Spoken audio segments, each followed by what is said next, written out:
Salut à tous, c'est l'élevage de Max King et aujourd'hui on se retrouve pour une toute nouvelle vidéo sur ma chaîne YouTube et dans cette vidéo on va faire le grand nettoyage de printemps. Le printemps n'est pas encore là mais on va essayer de s'y prendre un petit peu à l'avance cette fois-ci. Qu'est-ce qu'on va faire dans cette vidéo? C'est très simple.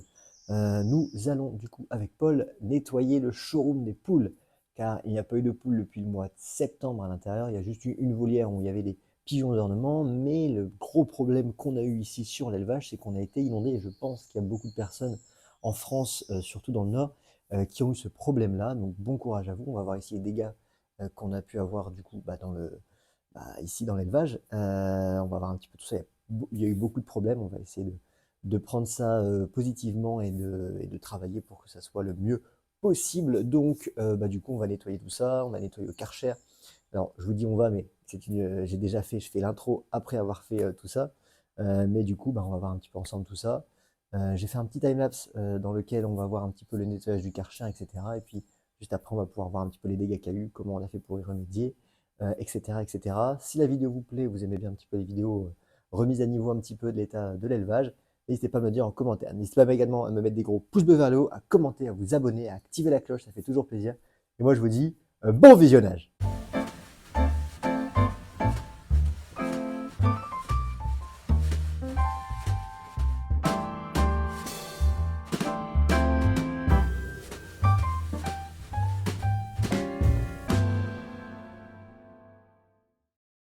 Comme vous pouvez le constater à l'image, alors du coup comme vous l'avez pu le voir en début de vidéo, il y avait plein de branches qu'on a enlevées au-dessus des filets car avec le vent que nous avons eu, les tempêtes que nous avons eues, il y a plein de branches qui sont éparpillées un petit peu au-dessus du filet. Donc bien évidemment, il fallait les ramasser. C'est peut-être con à dire, mais c'était assez long d'enlever branche par branche au-dessus du filet.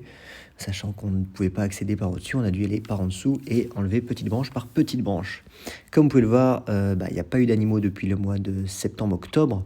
Donc bon, la dalle de béton avait été nettoyée quand tous les animaux sont partis et depuis le temps, elle a bien jauni. Donc on a passé du coup un premier coup de souffleur et ensuite, là on est en train de passer le Karcher sur la dalle béton pour qu'elle soit resplendissante et que ça soit propre pour les personnes qui viennent choisir leurs animaux. On fait également le contour de béton et également les couloirs de béton qui tiennent du coup les poteaux en fer, qui tiennent eux du coup les grilles en métal pour séparer les parcs de poules.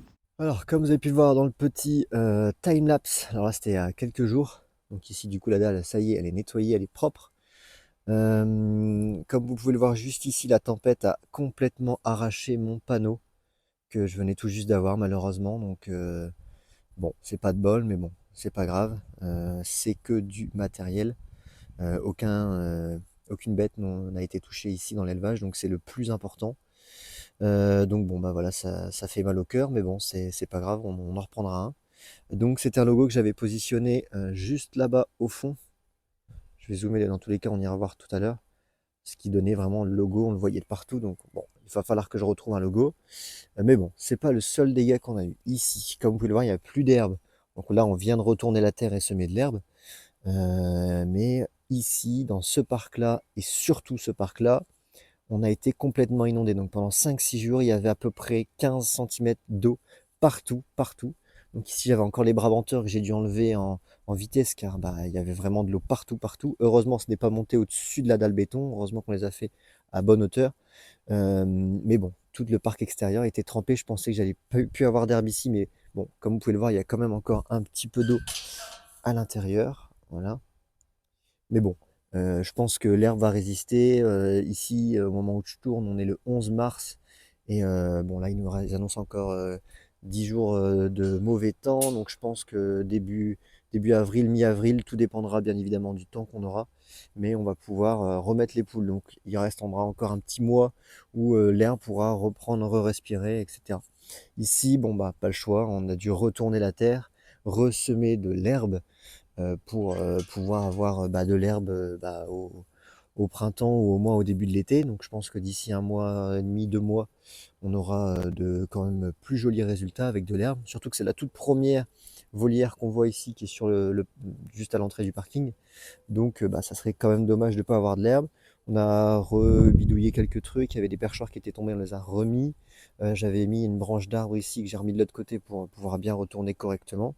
Donc voilà, ici c'est en travaux. Dans quelques temps, on espérera avoir un petit peu d'air, mais bon, pour l'instant, c'est pas très joli. Bon, tout le reste, il y a de l'herbe encore, à part un dernier qu'on a aussi dû retourner la terre. Ici, quelle catastrophe on a eu. La cabane ici, pourtant, elle était collée complètement avec du mortier. Et on a du coup la cabane qui s'est complètement effondrée. Heureusement, elle ne s'est pas cassée, elle n'a pas arraché le filet non plus. Donc ça, c'est une chose positive. Donc bon, on a juste dû la redresser et on n'aura plus qu'à remettre du béton du coup en mortier tout autour du parc. Comme vous pouvez le voir, les filets. Alors, je ne sais pas si vous avez pu le voir dans le timelapse, mais il y avait beaucoup de branches qui étaient tombées.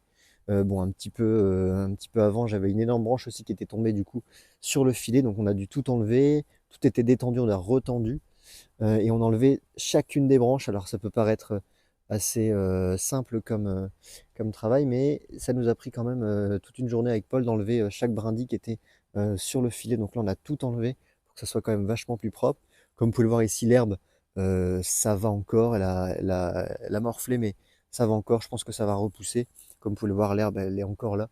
Il y a un petit peu de terre au-dessus, mais bon, je pense qu'avec le temps, ça pourra que mieux aller, hein. Je le rappelle, on est le 11 mars, donc on n'est pas encore dans nos beaux jours, mais il faut s'y prévoir à l'avance. Ici, ce parc-là, l'herbe, elle est nickel, rien à dire.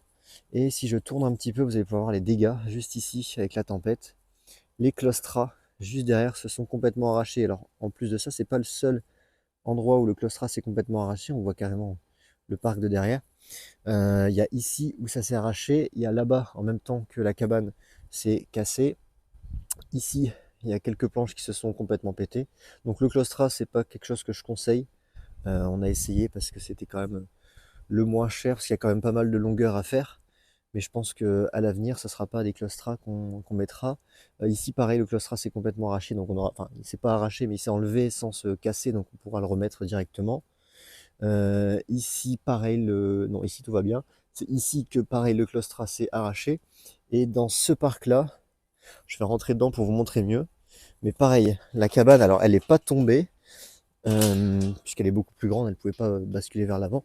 Mais par contre, le béton qu'on a mis tout autour s'est complètement arraché. Donc du coup, elle s'est complètement décalée. Donc pareil, on va devoir faire du mortier partout. Là-bas, on peut bien voir que ça s'est complètement arraché. Voilà, donc plus du tout de mortier. On va devoir refaire ça au propre, du coup, dans les jours qui arrivent, pour que ça soit quand même le plus sympa possible. Hop, j'ai essayé, vu qu'il pleut en même temps, ça zoome sans mon consentement. Donc voilà, il n'y aura plus qu'à refaire ça. Ici, l'air, bon, ça va, ça a tenu. Il y a juste dans le fond où on a eu été un petit peu inondé aussi, donc on a dû faire la même chose que le premier parc à gauche. On a retourné la terre et on a semé de l'herbe. Et pareil, comme vous pouvez le voir ici, aussi les claustras se sont arrachés. Et c'est pas fini. Là, du coup, le logo était attaché à cette planche-là. Et ça a complètement arraché aussi le claustras qu'il y a ici. Donc, vu qu'on mettra le panneau par devant, on n'aura plus ce problème-là. Et comme vous pouvez le voir dans celui-là aussi, où l'herbe a un petit peu morflé. Et les claustras, pareil, se sont complètement arrachés là. Et complètement arrachés là. Donc on a eu de la chance parce que du coup j'ai pris un filet avec une grosse maille, donc qui est vraiment incassable. Et du coup il y a une énorme branche de cet arbre-là qui était tombée ici comme ça. On voit bien que ça a même abîmé un petit peu la cabane. Juste ici et juste là. Donc ça, on n'aura plus que quelques rafistolages à faire sur la cabane pour qu'elle soit au top. Et on a du coup enlevé toutes les branches et retiré le filet pour que ça soit quand même vachement plus pratique. Mais sinon, à part ça, rien de trop grave. Un petit peu de travail à côté pour remettre ça correctement. Et le tour est joué, tout simplement. Donc ici, j'avais déjà mis mes panneaux. Je ne sais pas si je vous les avais déjà montrés en vidéo. Mais du coup, on a mis les panneaux pour les races. Comme ça, quand les clients viennent ici choisir leur poule, ils peuvent avoir du coup l'origine de la poule, la variété, la caractéristique, son attitude à la ponde, d'où elles viennent, etc., etc. Ici, par exemple, pour la marance, on a également mis la couleur des œufs. Alors, il faudrait que je refasse une étiquette avec les nouvelles races de cette année qui sont les Oliver Eggs. Et pourquoi pas remettre aussi un panneau avec la couleur des œufs des Cream Lake Bar et des Araucana. Donc c'est les poules qui pondent les œufs de couleur. Voilà. Et donc voilà, on a mis des panneaux un petit peu partout. Je vais pas vous les montrer un par un, parce que ça va être long, mais ici par exemple on a les Brahmas, là-bas on a les Cochin, les Orpington, les Favrol, les Semani, les Coucou de Malines, les Lakenfelder, les Vorwerk. Ici on a regardé tout à l'heure, donc les Pékins, les Viandot. On a également ici les Breckel, les Leghorn, ici les Sabelpot, ici les Hollandaises et les Padoux, les Chabots et les Seabright, et puis ici les Soies. Voilà. Bon, comme ça vous avez aussi des images un peu plus négatives, voilà, la tempête, les intempéries euh, météorologiques, ça on peut pas trop les contrôler, malheureusement. Mais bon, on a eu beaucoup de pluie en espérant que ça cesse, hein, parce que je pense que je ne suis pas le seul dans ce cas-là. D'ailleurs, dites-moi en commentaire si vous aussi chez vous, vous avez eu du mauvais temps, beaucoup de pluie. Euh, donc, si c'est le cas, force à vous. Bon courage pour tous ces petits travaux qu'il y aura à refaire pour remettre ça en ordre. Donc voilà, donc malheureusement, on a retourné la terre après avoir passé le Karcher, donc on aura encore quelques coups de Karcher à passer ici. Mais bon, vu qu'il pleut beaucoup, je pense pas que ça soit trop grave. Donc voilà un petit peu pour cette petite vidéo remise en état des parcs. Donc j'espère que la vidéo va vous plaire. N'hésitez pas à me dire tout ça en commentaire. Et moi, je vais vous laisser avec la fin de la vidéo. Et voilà, c'est déjà la fin de la vidéo. Alors, c'était pas la vidéo la plus joyeuse, bien évidemment. Bon, on s'en est sorti, bien évidemment. Ça a été pas trop problématique. Comme je vous l'ai dit, le plus important, c'est que aucune bête n'ait été touchée dans l'élevage. C'est le plus important. Ce n'est que du matériel. Ce n'est pas très grave. Mais en tout cas, je voulais vous envoyer beaucoup de force si par vous, chez vous, vous avez eu des problèmes au niveau des intempéries. J'ai vu qu'il y avait beaucoup aussi d'intempéries, même dans le sud, dans le Var. Donc, à tous ceux qui regardent la vidéo un petit peu partout en France et ailleurs, en Europe, bon courage à vous. Et puis, bah voilà, je vous envoie plein de force. C'est la fin de la vidéo. J'espère qu'elle vous aura plu. N'hésitez pas à me dire en commentaire ce que vous en pensez. Donc, je vous dis, les poules seront dispo dans le showroom des poules dès qu'il fera beau. Donc, ça pourrait être début avril, ça pourrait être mi-avril, ça pourrait être peut-être fin avril. J'espère pas quand même. Donc, bah voilà. N'hésitez pas à mettre des gros pouces bleus vers le haut, à commenter, à vous abonner, à activer la cloche, ça fait toujours plaisir. Appuyez juste ici pour vous abonner, pour soutenir l'élevage, ça ferait énormément plaisir. Regardez peut-être les anciennes vidéos qui sont déjà sur la chaîne. Et puis moi, je vous dis à dimanche pour une toute nouvelle vidéo. Dimanche 10h, ne loupez pas le rendez-vous. Eh bien, salut à tous, c'était l'élevage de Max King.